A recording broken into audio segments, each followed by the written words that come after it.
Before he finished, they were about these errands. The heifer came from pasture, the crewmen of Telemachus from the ship. The smith arrived, bearing the tools of his trade, hammer and anvil, and the precision tongs he handled fiery gold with. And Athena came as a god comes, numinous to the rites. The smith now gloved each horn in a pure foil beaten out of the gold that Nestor gave him, a glory and delight for the goddess's eyes, while Echephron and Stratios held the horns. Oretos brought clear lustral water in a bowl quivering with fresh cut flowers, a basket of barley in his other hand.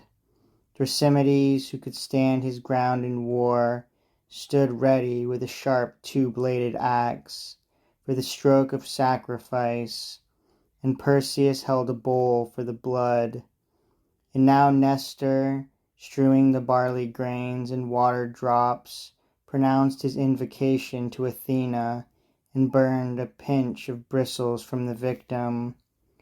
When prayers were said and all the grain was scattered, great-hearted Thrasymedes in a flash swung the axe, at one blow cutting through the neck tendons. The heifer's spirit failed. Then all the women gave a wail of joy, daughters, daughters-in-law, and the lady Eurydice, Clymenos' eldest daughter. But the men still held the heifer, shored her up from the wide earth where the living go their ways, until Pisistratus cut her throat across, the black blood ran, and life ebbed from her marrow. The carcass now sank down, and they disjointed shoulder and thigh bone, wrapping them in fat, 2 layers, folded, with raw strips of flesh. These offerings Nestor burned on the split wood fire, and moistened with red wine. His sons took up 5 tined forks in their hands, while the altar flame ate through the bones, and bits of tripe went round. Then came the carving of the quarters, and they spitted morsels of lean meat on the long sharp tines, and broiled them at arm's length upon the fire. Polycaste, a fair girl, Nestor's youngest, had meanwhile given a bath to Telemachus, bathing him first, then rubbing him with oil. She held fine clothes and a cloak to put around him when he came godlike from the bathing place. Then out he went to take his place with Nestor. When the best cuts were broiled and off the spits, they all sat down to banquet.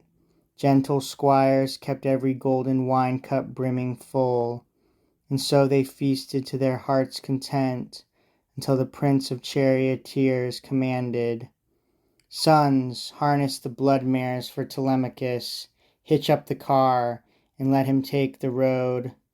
They swung out smartly to do the work, and hooked the handsome horses to a chariot shaft. The mistress of the stores brought up provisions of bread and wine, with victuals fit for kings. And Telemachus stepped up on the painted car. Just at his elbow stood Pisistratus, captain of spearmen, reins in hand. He gave a flick to the horses, and with streaming manes they ran for the open country. The tall town of Pylos sank behind them in the distance, as all day long they kept the harness shaking. The sun was low, and shadows crossed the lanes when they arrived at Pherae. There Diocles, son of Ortolocos, whom Alpheus fathered, welcomed the young men, and they slept the night.